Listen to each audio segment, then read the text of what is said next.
ଯେତେବେଳେ ଠାକୁର ଘର କବାଟ ଖୋଲି ଘର ମଧ୍ୟକୁ ପ୍ରବେଶ କଲେ ସେତେବେଳେ 3 ଥର ତାଳି ମାରିବେ। ଠାକୁରଙ୍କୁ ନିଦ୍ରାରୁ ଉଠିବା ପାଇଁ ମଧ୍ୟ ଅନୁରୋଧ କରିବେ, ହେ ପ୍ରଭୁ, ହେ ପରମ ବ୍ରହ୍ମ ପରମାତ୍ମା ପରମେଶ୍ୱର, ଆପଣ ଏବେ ନିଦ୍ରାରୁ ଜାଗ୍ରତ ହେବା ହୁଅନ୍ତୁ। ଆପଣଙ୍କ ପୂଜା ନିମିତ୍ତ ସମସ୍ତ ପ୍ରସ୍ତୁତି ମୁଁ କରିସାରିଛି, ଆପଣଙ୍କର ପୂଜା ଏବେ ମୁଁ କରିବି। ପ୍ରଭୁ ଆପଣ କ୍ଷମା ପୂର୍ବକ କୃପା ଦୃଷ୍ଟି ଅବଲମ୍ବନ ପୂର୍ବକ ଆପଣ ନିଦ୍ରାରୁ ଜାଗ୍ରତ ହୁଅନ୍ତୁ। ପ୍ରଭୁଙ୍କୁ ପ୍ରଥମେ ବୋଧ କରିବେ, ବୋଧ ଅର୍ଥାତ୍ ବୋଧନ କରିବେ, କାରଣ ପ୍ରଭୁ ନିଦ୍ରା ରହିଛନ୍ତି। ଯେପରି ଭାବରେ ଗୋଟିଏ ଛୋଟିଆ ପିଲା ଶୋଇଲେ ତାକୁ ଆମେ ଉଠେଇଲା ବେଳକୁ ବୋଧନ କରି ଉଠେଇଥାଉ, ସେହିପରି ଆପଣ ଯାହା ଶ୍ଲୋକ ସ୍ତୋତ୍ର ମନ୍ତ୍ର ଜାଣିଛନ୍ତି ତାକୁ ମଧ୍ୟ ଉଚ୍ଚାରଣ କରିପାରିବେ, ଭଜନ ଉଚ୍ଚାରଣ କରିପାରିବେ, ଗୀତ ଉଚ୍ଚାରଣ କରିପାରିବେ। ମାତ୍ର ଭିତରେ ଏହି ଭାବନା ରଖିବେ, ପ୍ରଭୁଙ୍କୁ ଏହି ଭାବନାରେ ଆପଣମାନେ ଉଠାଉଛନ୍ତି। 3 ଥର ତାଳି ମାରିକି ପ୍ରଭୁଙ୍କୁ ନିଦ୍ରାରୁ ଉଠେଇବେ।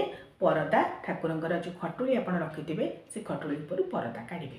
ତାପରେ ପ୍ରଥମ କାର୍ଯ୍ୟ ହେଉଛି ଆପଣଙ୍କର ଠାକୁରଙ୍କୁ ସ୍ନାନ କରାଇବା। ଆପଣମାନେ ତା ପୂର୍ବରୁ ଚାହିଁଲେ ମଙ୍ଗଳ ଆଳତି କରିପାରନ୍ତି। ସାଧାରଣତଃ ମନ୍ଦିରମାନଙ୍କରେ ମଙ୍ଗଳ ଆଳତି କରାଯାଏ। ଆପଣମାନଙ୍କ ମଧ୍ୟରୁ ଅନେକ ଦର୍ଶକ ଅନେକ ସମୟରେ ପ୍ରଶ୍ନ କରିଥିଲେ ଆଳତି ଆମେ କେତେବେଳେ କରିବା।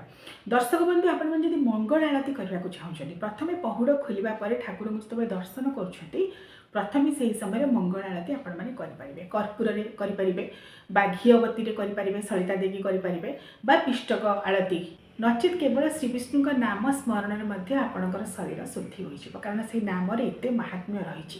ତେଣୁ ନିଜ ଶରୀର ଶୁଦ୍ଧି କରିବେ, ଆସନ ଶୁଦ୍ଧି କରିବେ। 3 ଥର ଜଳ ଆସନ ଉପରେ ଚାରି ପାଖରେ ଟିକେ ଛିଞ୍ଚି ନେବେ, ତାଦ୍ୱାରା ଆସନ ଶୁଦ୍ଧି ହୋଇଥାଏ। ଆସନ ଶୁଦ୍ଧି ଶରୀର ଶୁଦ୍ଧି ପରେ ଆପଣମାନେ ଆଚମନ କରିବେ। ଆଚମନ ହେଉଛି ପୂଜାର ଗୋଟିଏ ଅଙ୍ଗ, ପୂଜାର ଗୋଟିଏ ବିଧି।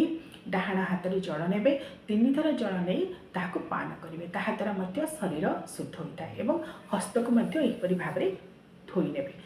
ଆଚମନ ଏବଂ ପୁନଃ ଆଚମନ ଏ ଦୁଇଟି ହେଉଛି ଗୋଟିଏ ଶାସ୍ତ୍ରୀୟ ବିଧି। ତାପରେ ଘଣ୍ଟି ଆଉ ଶଙ୍ଖ ପୂଜା ହେବ। ପ୍ରଭୁଙ୍କର ପୂଜା ଆରମ୍ଭ କରିବା ପୂର୍ବରୁ ଆପଣମାନେ ଘଣ୍ଟିକୁ ପୂଜା କରିବେ। ଘଣ୍ଟିରେ କିଛି ଜଳ ଛିଞ୍ଚି ନେବେ, ଯଦି ପଞ୍ଚାମୃତ ରଖିଛନ୍ତି ଟିକେ ପଞ୍ଚାମୃତ ଛିଞ୍ଚି ନେବେ ବା ଗଙ୍ଗା ଜଳ ଛିଞ୍ଚି ନେବେ। ଘଣ୍ଟିରେ ଚନ୍ଦନ ଟିକେ ଲଗାଇଦେବେ, ସିନ୍ଦୁର ଲଗାଇଦେବେ, ଟିକେ ପୁଷ୍ପ ଦେଇଦେବେ। ଏବଂ ଶଙ୍ଖ ମଧ୍ୟ ଦକ୍ଷିଣାବର୍ତ୍ତୀ ଶଙ୍ଖ ପୂଜା ପାଇଥାନ୍ତି, ବାମାବର୍ତ୍ତୀ ଶଙ୍ଖ ମଧ୍ୟ ଆମେ ଜଳପୂର୍ଣ୍ଣ କରି ରଖିଥାଉ। 2ଟି ଶଙ୍ଖ ପୂଜା ହେବେ। ଦକ୍ଷିଣାବର୍ତ୍ତୀ ଶଙ୍ଖର ଜଳକୁ ଆପଣମାନେ ଅନ୍ୟ ଗୋଟିଏ ପାତ୍ରରେ କାଢ଼ି ନେବେ, ସେହି ଜଳକୁ ଆପଣମାନେ ପାନ କରିପାରିବେ। ପୂଜା ପରେ ଘରର ସର୍ବତ୍ର ଛିଞ୍ଚି ପାରିବେ। ତେଣୁ ଦକ୍ଷିଣାବର୍ତ୍ତୀ ଶଙ୍ଖକୁ ଭଲ ଭାବରେ ଧୋଇ ଦେଇକି ଠାକୁର ଘରେ ଗୋଟିଏ ଜାଗାରେ ପାତ୍ରରେ ତାକୁ ଧୋଇ ନେବେ, ସେଥିରେ ଜଳ ପୂର୍ଣ୍ଣ କରିନେବେ, ସେଥିରେ କିଛି ଚନ୍ଦନ ଦେଇଦେବେ, କିଛି ପୁଷ୍ପ ଦେଇଦେବେ ଏବଂ କିଛି କୁଶ ଦେଇଦେବେ।